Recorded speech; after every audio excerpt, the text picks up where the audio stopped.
Ja, jeg har lavet en synopsis omkring klasse, identitet og politisk valg. Og her der kan man sige, at samfundet har ændret sig rigtig meget siden det traditionelle samfund.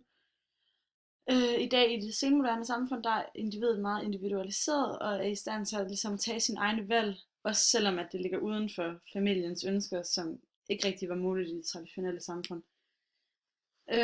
Det kan dog være svært at tage et valg i det senmoderne samfund, specielt fordi der er så mange udefrakommende faktorer, som ligesom stjæler individets opmærksomhed og påvirker det i forskellige retninger. Og det her det leder sig frem til min problemformulering, som lyder på, hvad karakteriserer vælgeradfærden i det senmoderne samfund. Og mine 3 uddybende problemstillinger er: redegør for relevante vælgeradfærdsmodeller, som beskriver vælgernes adfærd i det senmoderne samfund. Undersøg, hvad der karakteriserer den unge generations brud med dansk politik i forhold til den ældre generation. Og diskutere, hvad der karakteriserer vælgeradfærden i det senmoderne samfund. Og mit AD1, der har jeg også sagt, redegør for relevante vælgeradfærdsmodeller, som beskriver vælgernes adfærd i det senmoderne samfund. Og det kan man se her. Og i bilag A, der er der et citat, der lyder på: sagen er, at de gamle partier for mange mennesker er blevet uinteressante og utiltrækkende, ikke mindst blandt de yngre generationer, og det er der en grund til. De gamle partier opstod i klassesamfundet. Altså det her med, at den unge generation ikke længere kan relatere til de her mærkesager, partierne har, og så fordi, at der de ikke tager fat i ting, der er relevante for den unge generation. Og så i bilag B, der har jeg sagt sådan, hvorfor stemmer den yngre generation ikke? Og her der kan jeg inddrage Anthony Giddens med bruddet med den traditionelle samfund, og det her med individualisering og aftraditionalisering. Og det her det ligger ligesom i forlængelse af, hvad der står i bilag A. Han siger nemlig, Anthony Giddens, han har en teori, der beskriver bruddet med det traditionelle samfund.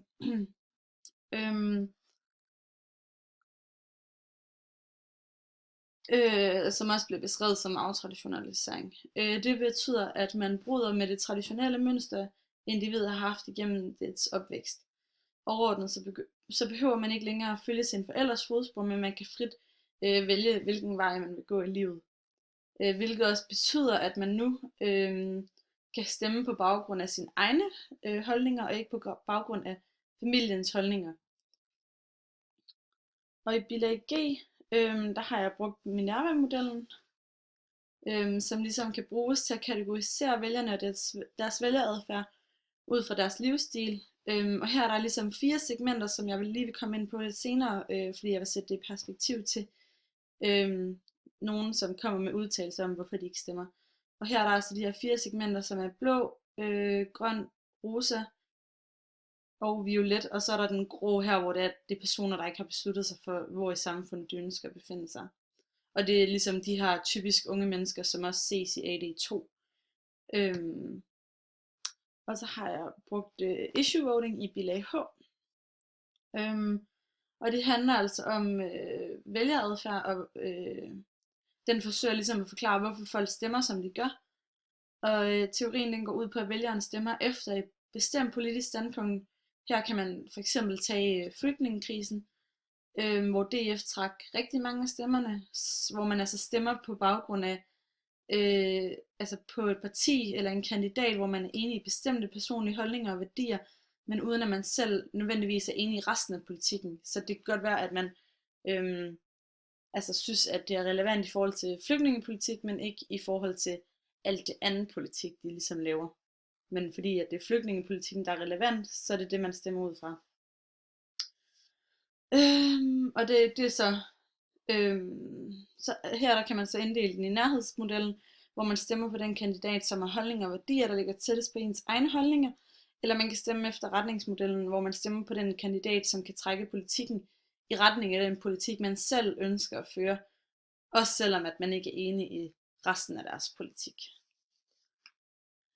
Og i bilag C, der bliver der sagt, at unge er ikke mindre politisk aktive, de er bare politisk aktive på en anden måde. Og det er ligesom sådan, de holder øje med, hvad der er interessant i samfundet, og det de kan relatere til.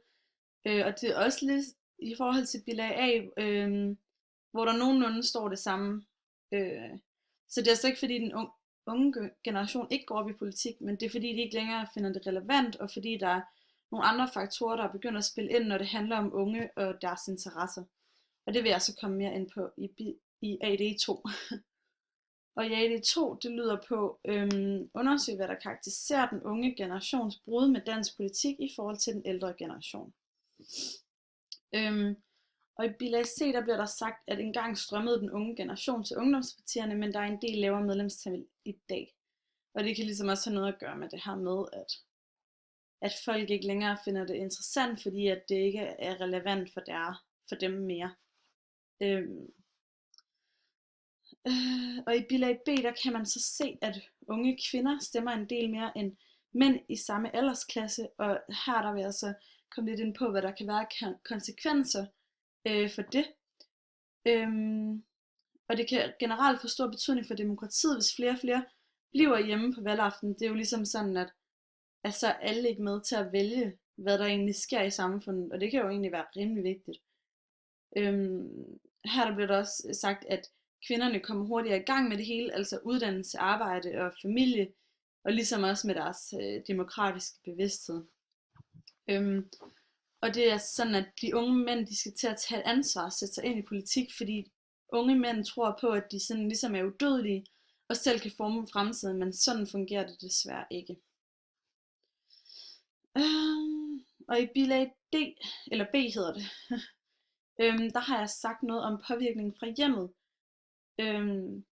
Og her der kan man eventuelt bruge Bourdieu's kapitaler.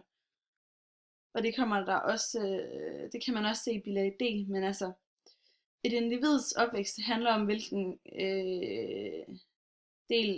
hvilken social klasse ens forældre tilhører. En undersøgelse viser, at en del unge med forældre, der ligger i en højere klasse, har mindre gæld end unge med forældre, der ligger i underklassen. Og det her det skyldes ligesom, at forældrene går ind og hjælper deres barn med forskellige diverse regninger, eller gratis måltider, eller andet. Og her der kan man så snakke om Bourdieu's kapitaler, som ligesom hænger sammen i det overordnede.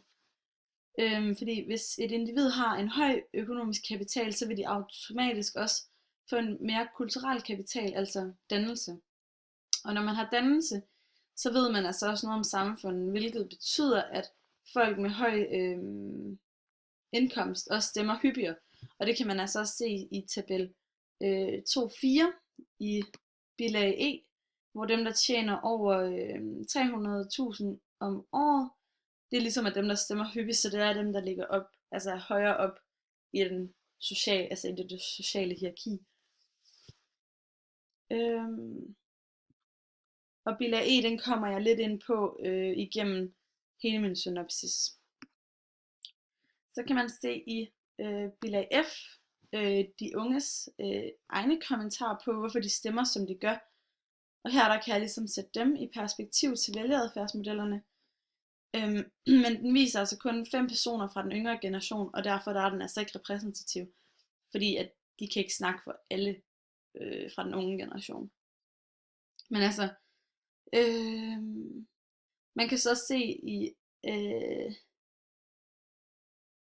AD1,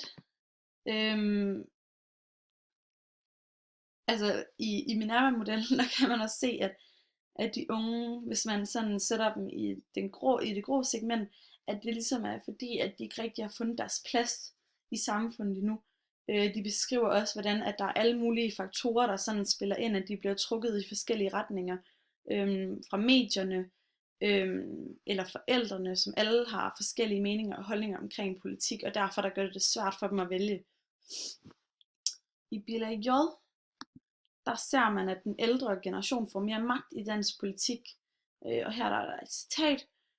Han påpeger desuden, at de ældre i dag også stemmer hyppigere end de unge, og dermed i langt højere grad har politikernes opmærksomhed.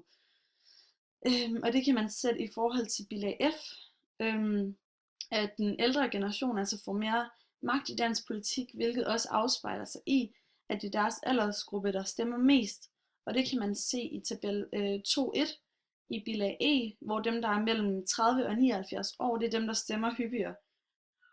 I bilag F, der forklarer 5 unge, hvorfor de bliver forvirret over eller hvordan de bliver forvirret over deres forældre og mediernes forskellige påvirkninger til at tage de valg, som egentlig burde være op til dem selv. De begynder at være ligeglade med politik, fordi de bliver forvirret og bliver trukket rundt i alle mulige forskellige retninger.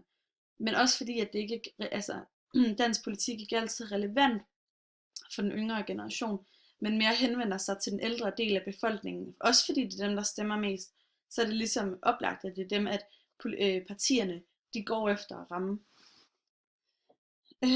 Og så har jeg i mit AD3 diskuteret, hvad der karakteriserer vælgeradfærden i det senmoderne samfund. Og her der kan man se i bilag A, at den unge del af befolkningen tager afstand fra politik, fordi det rammer forbi mennesker i 2016. Altså politikerne mangler ligesom sans for det her moderne samfund, hvilket skaber den her kløft imellem politikerne og vælgerne. Altså her der har jeg sagt, at der er ligesom andre ting, der har unges interesse end politik, og det kan til dels være fordi, at de emner politikerne har oppe ikke er relevante, men igen mere henvender sig til den ældre generation. De største partier, altså DF og Socialdemokraterne, er begge opstået i klassesamfundet, og derfor har de måske ikke den samme sans længere for, hvad der er moderne, og de kan derfor ikke tiltrække de unge vælgere længere. I bilag D, i det senmoderne samfund, der har den yngre generation et hyppigt forbrug af mobiltelefoner og kontakt til andre lande, og det har ligesom konsekvenser for den unge generations vælgeradfærd og deres valgdeltagelse. Og her der kan man sige, at der kan man bruge Anthony Giddens igen med hans teori om adskillelse af tid og rum, hvor det går ud på, at nyere teknologi er blevet, altså har skabt den her kontakt til udlandet, hvor man ikke længere behøver at være i samme rum eller tid for at få kontakt. Og det kan have konsekvenser for unges valgdeltagelse, fordi de er så optaget af deres telefoner og hvad der sker i udlandet, så derfor kan dansk politik ligesom virke overflødigt. Så hopper jeg lige videre til bilag I, hvor der står, at de ældre bliver jo også flere, så der er egentlig ikke noget forkert i, at de også får mere indflydelse. Men det betyder omvendt, at de unge vil få endnu sværere ved at få dagsordenen igennem. Og det kan også være fordi, at grunden til, at de unge ikke stemmer så meget, det er fordi, de ikke føler, at de bliver hørt. Fordi der kommer flere og flere ældre, så får de ældre også automatisk mere indflydelse. Og derfor der er de på en måde, der er det dem, der har magten over den yngre generation, som ikke rigtig kan få deres dagsorden igennem længere. Og så vil jeg hoppe videre til min konklusion. Og hvis man kigger på vælgeradfærden ud fra Minerva-modellen, så kan man kigge på individets egne holdninger i forhold til dansk politik. Og herved kan man altså også placere dem i en af de 5 segmenter. Og det her det indikerer ligesom hvilken gruppe i samfundet man tilhører, og individet vil derfor stemme uden for deres egen holdninger og værdier. Og med issue voting teorien, den bruger jeg til at finde en forklaring på, hvorfor folk stemmer som de gør. En issue voter stemmer altid på det parti, som bedst repræsenterer det pågældende individs synspunkter. Ud fra mit undersøgende spørgsmål, der er jeg kommet frem til, at det generelt er den ældre generation, der stemmer hyppigere end den yngre. Og det kan skyldes, at den ældre generation bliver større og større, og på den måde følger der også mere indflydelse. Den yngre generation er travlt optaget af deres mobiltelefoner med at finde ud af, hvad der sker rundt omkring i verden. Og i det senmoderne samfund, der er individet ikke længere nødt til at være i samme tidszone eller i samme rum for at finde ud af, hvad der præcis sker rundt omkring i verden. Og det er ligesom en konsekvens af aftraditionaliseringen, som altså betyder, at individet er blevet mere frit og mere selvstændigt og nu kan træffe sine egne valg. De unge går ikke længere ret meget op i politik, fordi de ikke længere kan relatere det til det virkelige samfund, og politikken i 2016 rammer forbi denne tids unge, og fordi politikerne ikke rigtig tænker nyt og relevant, så bliver der altså den her kløft her imellem politikerne og vælgerne.